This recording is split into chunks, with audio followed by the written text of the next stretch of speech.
All right, welcome everybody. Welcome. We are going to read chapter 2. Or well, I guess it's chapter 1. It's after the introduction of this book. So we're going to start chapter 1.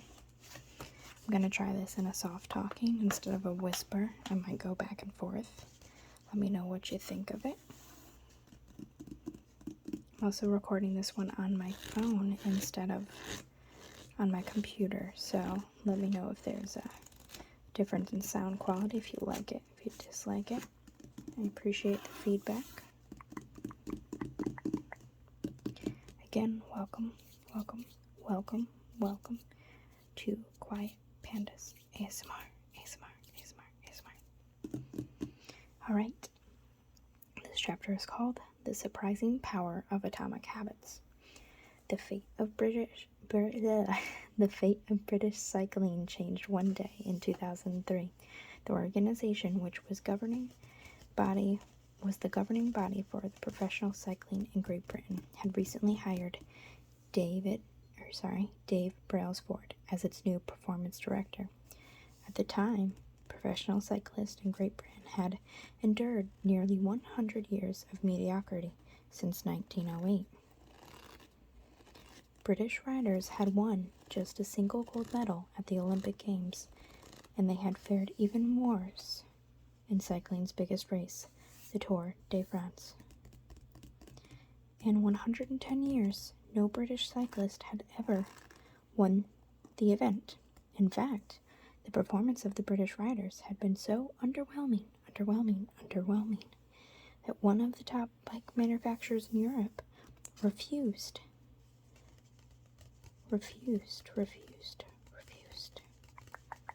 to sell bikes to the team because they were afraid it would hurt the sales if other professionals saw the Brits using their gear. Brailsford had been hired to put British cycling on a new trajectory. That's a hard word to say. Trajectory. What made him different from previous coaches was his relentless commitment to a strategy he referred to as the aggregation of marginal gains. It's really testing my reading skills here, guys. Which was the philosophy of searching for a tiny margin of improvement in everything you do. Brailsford said, the whole principle came from the idea that if you broke down everything in you,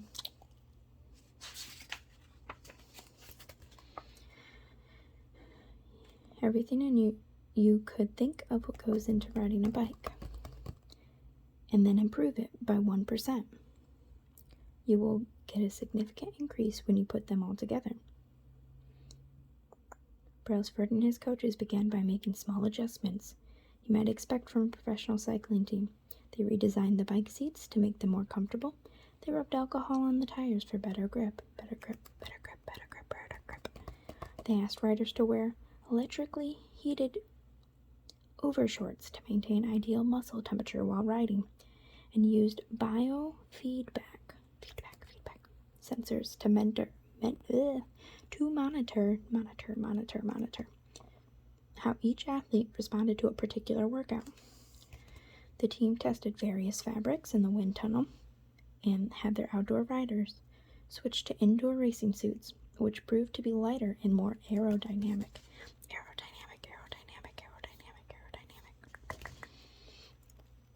But they didn't stop there. Brailsford and his team continued to find 1% improvements in overlooked and unexpected areas. They tested different types of massage gels to see which one led to the fastest muscle recovery. They hired a surgeon to teach riders the best ways to wash their hands to reduce chances of catching a cold. They determined the type of pillow and mattress that led to the best night's sleep.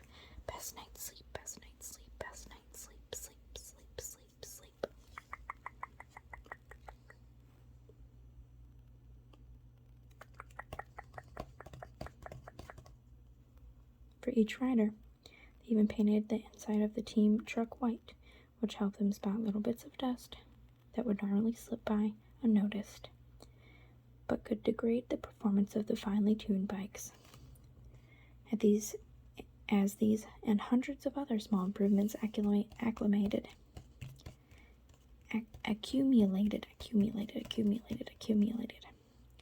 The results came faster than anyone could have imagined.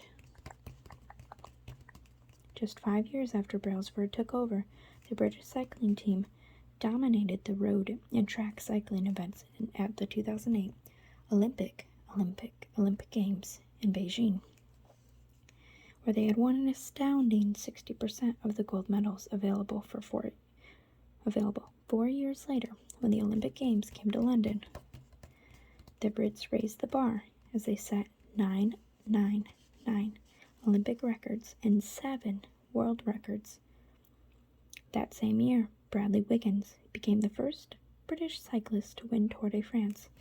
Next year, his teammate Chris Froome, I apologize if I'm pronouncing anyone's names wrong in here, won the race, and he would go on to win again in 2015, 2016, 2017, giving the British team five Tour de France victories in 6 years.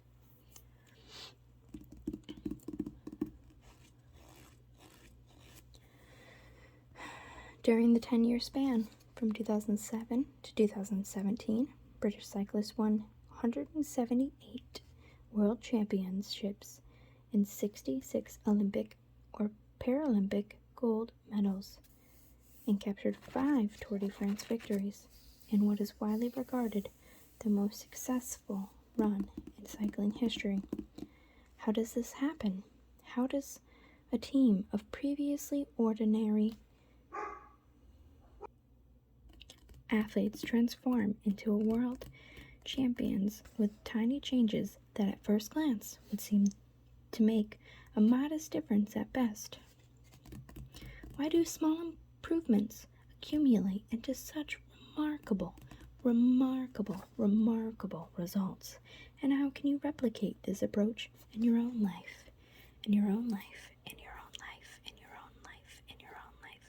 How can you approach in your own life, in your own life, in your own life? Why small habits make a big difference.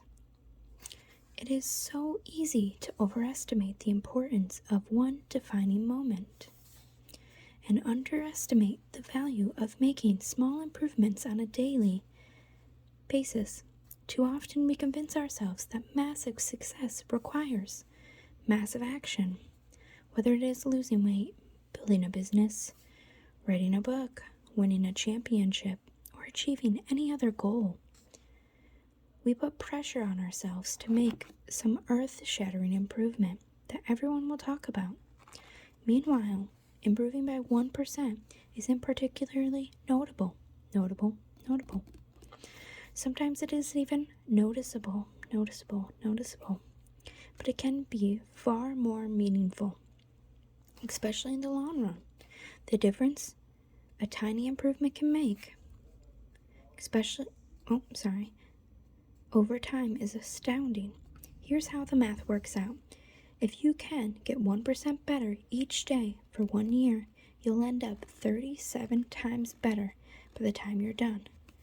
Conversely, if you get 1% better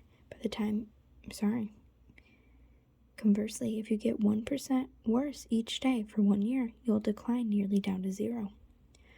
What starts as a small win or a minor setback accumulates into something much more. And there's a little notation down here, the star. As this book was going to print, new information about the British cycling team has come out. You can see my thoughts at if you're interested. All right, and here is a little chart. 1%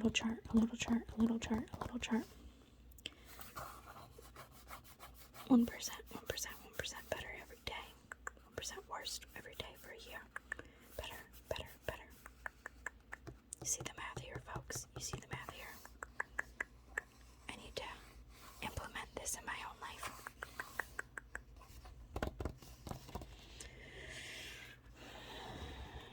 Talks about the figure here.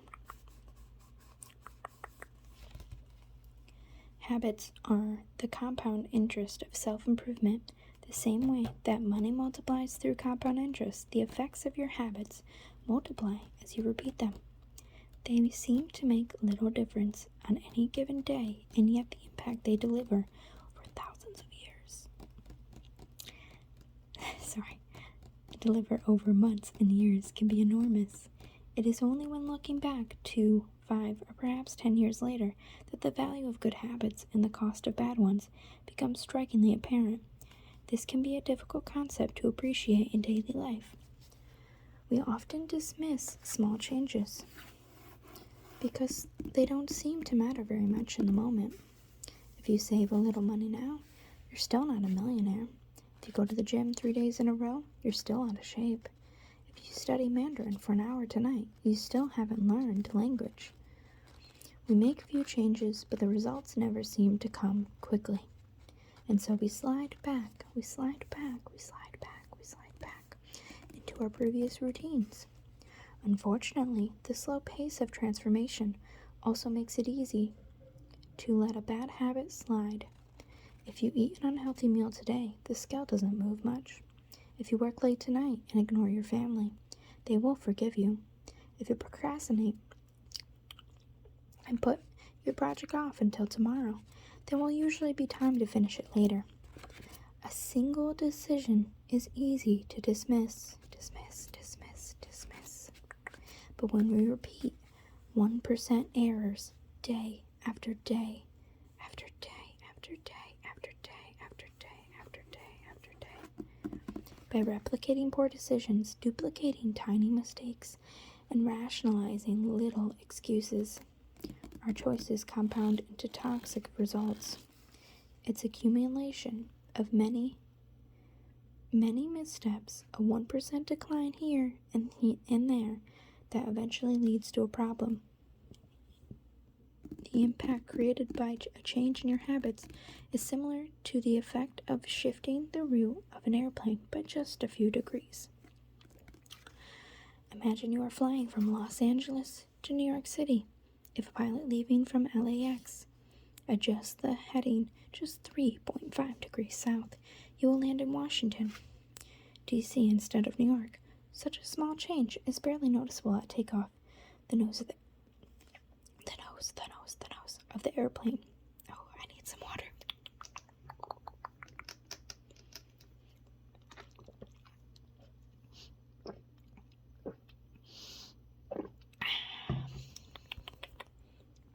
All right, where were we?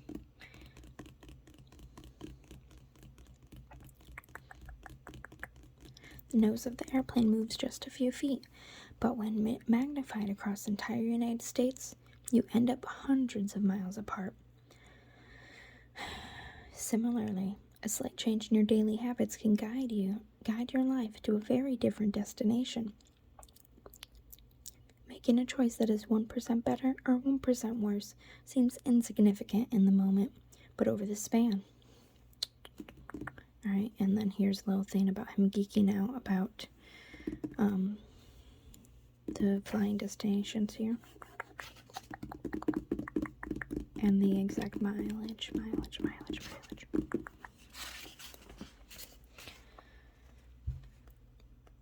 Alright, of moments that make up a lifetime, and these choices determine the difference between who you are and who you could be. The success is the product of daily habits, not once in a lifetime transformations. That said, it doesn't matter how successful you are or unsuccessful you are right now. What matters is whether your habits are putting you on the path towards success. You should be far more concerned with your current trajectory than with your current results. If you're a millionaire but you spend more than you earn each month, then you're on a bad trajectory. If your spending habits don't change, it's not going to end well. Conversely, if you're broke but you save a little bit every month, then you're on the path toward financial freedom. Even if you're moving slower than you'd like, your outcomes are a lagging measure of your habits. Your net worth is a lagging measure of your financial habits. Your weight is a lagging measure of your eating habits. Your knowledge is a lagging measure of your learning habits. Your clutter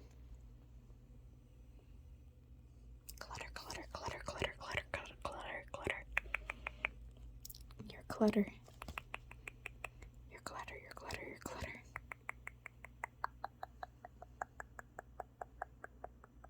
Is a lackey measure of your cleaning habits.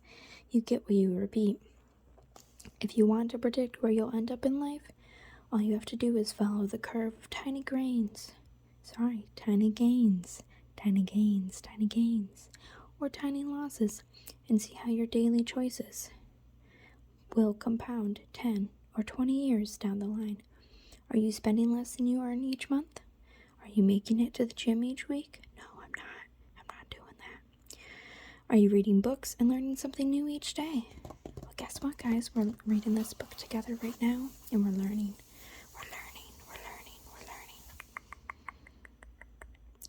Tiny battles like these are ones that will define your future self. Time magnifies the margin between success and failure. It will multiply whatever you feed it. Good habits take time, your ally. Bad habits make time your enemy. Habits are a double-edged sword. Bad habits can cut you down just as easily as good habits can build you up. Which is why understanding the details is crucial. You need to know how habits work and how to design them to your liking so you can avoid the dangerous half of the blade. Alright, and this right here is a chart with positive compounding and negative compounding. We'll read that. Your habits can compound for you or against you. Let's go over positives first. Positive compounding. Productivity compounds. Accomplishing one extra task is a small feat on any given day, but it counts for a lot over an entire career. The effect of automating an old task or mastering a new skill can be even greater. The more tasks you can handle without thinking, the more your brain is free to focus on other areas. Knowledge compounds. Learning one new idea won't make you a genius, but a commitment to a lifelong learning can be transformative. Furthermore, each book you read not only teaches you something new, but also opens up different ways of thinking about old ideas. As Warren Buffett says, that's how knowledge works. It builds you up like compound interest. Relationships compound. People reflect your behavior back to you. The more you help others, the more others want to help you. Being a little bit nicer in each interaction can result in a network of broad and strong connections over time. Negative compounding. Stress compounds. The frustration of a traffic jam, the weight of parenting responsibilities, the worry of making ends meet, the strain of slightly high blood pressure by themselves. These common causes of stress are manageable, but when they persist for years, little stress is compounded into serious health issues. Negative thought compounds. The more you think of yourself as worthless, stupid, or ugly, the more you condition yourself to interpret life that way. You get trapped in the thought loop. The same is true for how you think about others. Once you fall into a habit of seeing people as angry, unjust, or selfish, you see those kinds of people everywhere. Just remember, you are beautiful, you are beautiful, you are beautiful. Every morning, wake up, tell yourself you're beautiful. It works. Outrage compounds. Riots, protests, and mass movements are rarely the result of a single event.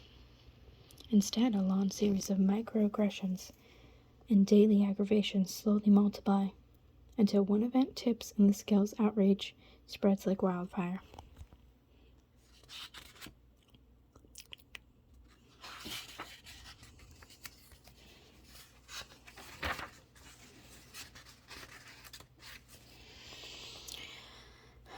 What progress is really like. Imagine that you have an ice cube sitting on a table in front of you. The room is cold. You can see your breath. It is currently 25 degrees. Ever so slowly, the room begins to heat up. 26 degrees, 27, 28. The ice cube is still sitting on the table right in front of you. 29 degrees, 30, 31. Still, nothing has happened. Then 32 degrees. The ice begins to melt. A 1-degree shift, seemingly no different from the temperature increase before it, has unlocked a huge change. Breakthrough moments are often the result of many previous actions which build up the potential required to unleash a major change. This pattern shows up everywhere. Cancer spends 80% of its life undetectable, then takes over the body in months. Bamboo can barely be seen for the first 5 years as it builds extensive root system underground before exploding 90 feet into the air within 6 weeks. Similarly, habits often appear to make no difference until you cross a critical threshold and unlock a new level of performance. In the early and middle stages of any quest, there is often a valley of disappointment. You expect to make progress in a linear fashion, and it's so frustrating how ineffective changes can seem during the first days and weeks and even months. It doesn't feel like you're going anywhere. It's a hallmark of any compounding process. The most powerful outcomes are delayed. This is one of the core reasons why it is so hard to build habits that last. People make a few small changes and fail to see the tangible result and decide to stop. You think, I've been running every day for a month, so why can't I see any change to my body? Once this kind of thinking takes over, it's easy to let good habits fall by the wayside. But in order to make a meaningful difference, habits need to persist long enough to break through this plateau, what I call the plateau of latent potential. If you find yourself struggling to build a good habit or break a bad one, it is not because you have lost your ability to improve. It is often because you have not yet crossed the plateau of latent potential. Complaining about not achieving success despite working hard is like a 25 to 31 degrees. Your work was not wasted, it is just being stored. All the actions happen at 32 degrees. When you finally break through that plateau of latent potential, people will call it an overnight success. The outside world only sees the most dramatic event, rather than all that preceded it. But you know that it's the work you did long ago, when it seemed that you weren't making any progress, that makes the jump today possible. It is human equivalent of geological pressure. 2 tectonic plates can grind against one another for millions of years. The tension slowly building all the while. Then one day they rub each other once again in the same fashion they have for ages. But this time the tension is too great. An earthquake erupts. Change can take years before it happens all at once. Mastery requires patience. The San Antonio Spurs, one of the most successful teams in NBA history, have a quote from a social reformer, Jacob Rees, hanging in their locker room.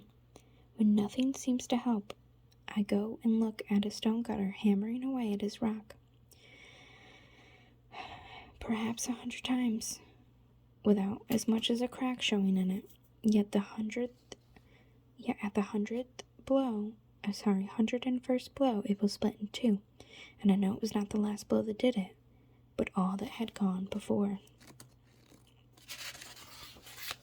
Another little chart about what he was just talking about. Results, what you think should happen. Valley of disappointment, what actually happens. And then explains the figure here about it not being linear, which we just read in that last paragraph area.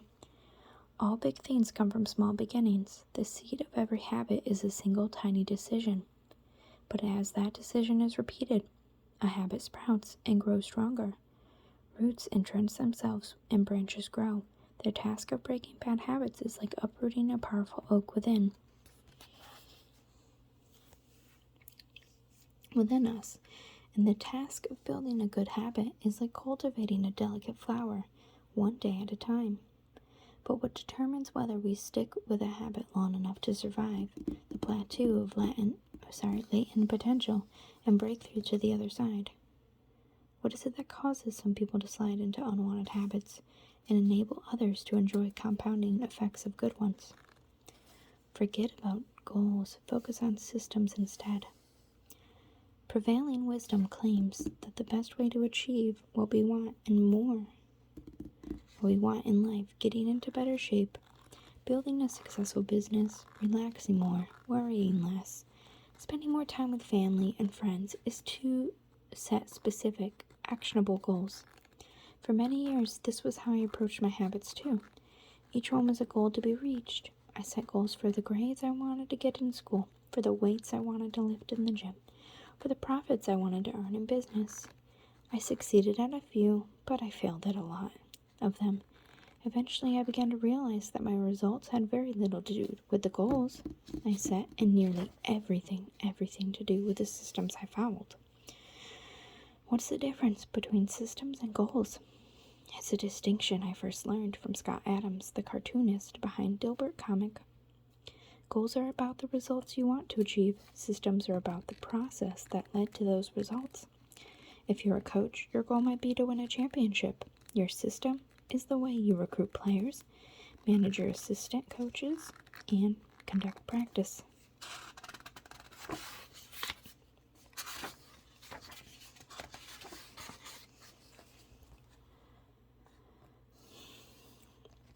If you're an entrepreneur, your goal might be to build $1 million business. Your system is how you produce ideas, hire employees, run marketing campaigns. If you're a musician, your goal might be to play a new piece. Your system is how often you practice, how you break down and tackle difficult measures, and your method for receiving feedback from your instructor. Now, for the interesting question, if you completely ignore your goal and focus only on your system, would you still succeed? For example, if you were a basketball coach and you ignored your goal to win the championship and focused only on what your team does at practice each day, would you still get the result? I think you would. The goal in any sport is to finish with the best score. But would it be ridiculous to spend the whole game staring at the scoreboard? The only way to actually win is to get better each day. In the words of 3-time Super Bowl winner Bill Walsh, the score takes care of itself. The same is true for other areas of life. If you want better results, then forget about setting goals. Focus on your system instead. What do I mean by this? Are goals completely useless? Of course not. Goals are good for setting a direction, but systems are best for making progress. A handful of problems arise when you spend too much time thinking about your goals and not enough time designing your system. Problem number 1. Winners and losers have the same goals. Goal setting suffers from a serious case of survivorship bias. We concentrate on the people who end up winning, the survivors, and mistakenly assume that the ambitious goals led to their success, while overlooking all the people who had the same objective but didn't succeed. Every Olympian wants to win a gold medal. Every candidate wants to get the job. And if successful and unsuccessful people share the same goals, then the goal cannot be what differentiates from the winner and the losers. It wasn't the goal of winning Tour de France that propelled the British cyclist to the top of the sport. Presumably, they wanted to win the race every year before, just like every other professional team. The goal had always been there. It was only they implemented a system of continuous small improvements that they achieved a different outcome. Problem number 2.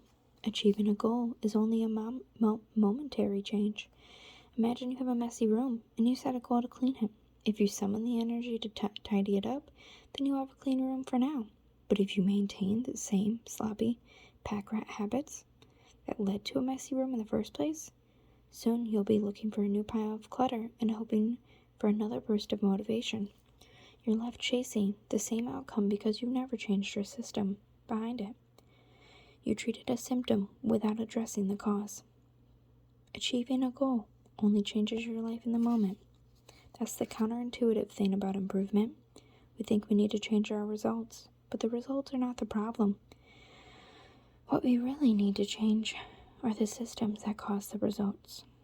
When you solve problems at the results level, you only solve them temporarily. And in order to improve for good, you need to solve problems at the systems level. Fix the inputs, and outputs will fix themselves. Problem number 3. Goals restrict your happiness. The implicit assumption behind any goal is this: once I reach my goal, then I'll be happy. The problem with goals first mentality is that you're continually putting happiness off until the next milestone. I've slipped into this trap so many times I've lost count. For years, happiness was always something for my future self to enjoy. I promised myself once I gained 20 pounds of muscle after my business was featured in New York Times, then I could finally relax. Furthermore, goals create an either-or conflict. Either you achieve your goal and are successful, or you fail and you are a disappointment. You mentally box yourself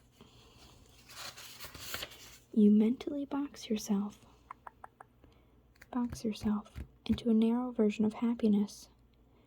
This is misguided. It is unlikely that your actual path through life will match the exact journey you had in mind when you set out. It makes no sense to restrict your satisfaction to one scenario where there are so many paths to success. A system-first mentality provides the antidote. When you fall in love with the process rather than the product, you don't have to wait to give yourself permission to be happy. You can be satisfied anytime your system is running. And a system can be successful in many different forms, not just the one you first envisioned. Problem number 4. Goals are at odds with long-term progress. Finally, a goal-oriented mindset can create a yo-yo effect. Many runners work hard for months, but as soon as they cross the finish line, they stop training. The race is no longer there to motivate them. When all of your hard work is focused on a particular goal, what is left to push you forward after you achieve it? This is why many people find themselves reverting to their old habits after accomplishing a goal. The purpose of setting goals is to win the game. The purpose of building systems is to continue playing the game. True long-term thinking is a goal-less thinking. It's not about any single accomplishment. It's about the cycle of endless refinement and continuous improvement. Ultimately, it is your commitment to the process that will determine your progress. A system of atomic habits. Atomic habits. If you're having trouble changing your habits, the problem isn't you. The problem is your system. Bad habits repeat themselves, and again, not because you don't want to change, but because you have the wrong system for change. You do not rise to the level of your goals, you fall to the level of your systems.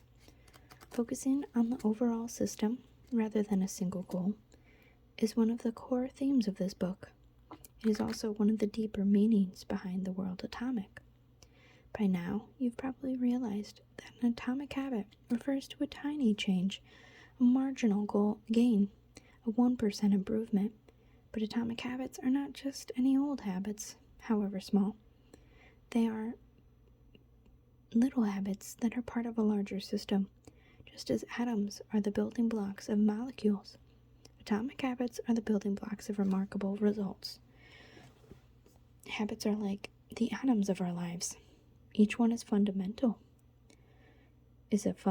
unit that contributes to your overall improvement. At first, these tiny routines seem insignificant, but soon they build on each other and fuel bigger wins that multiply to a degree that far outweighs the cost of their initial investment. They are both small and mighty. This is the meaning of the phrase atomic habits, a regular practice or routine that is not only small and easy to do, but is also the source of incredible power, a component of the system, compound growth.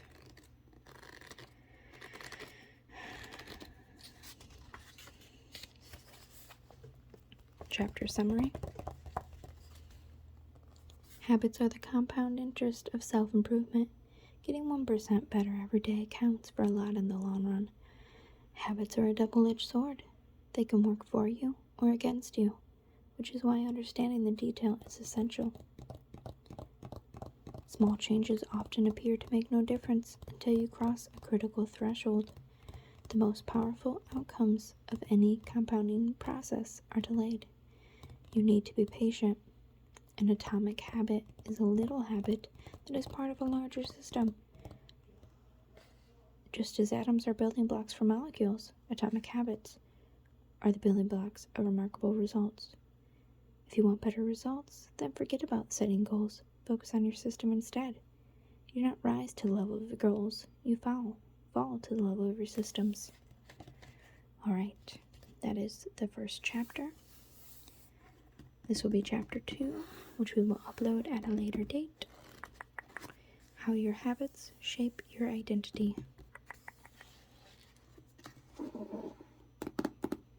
Again, we're reading Atomic Habits by James Clear.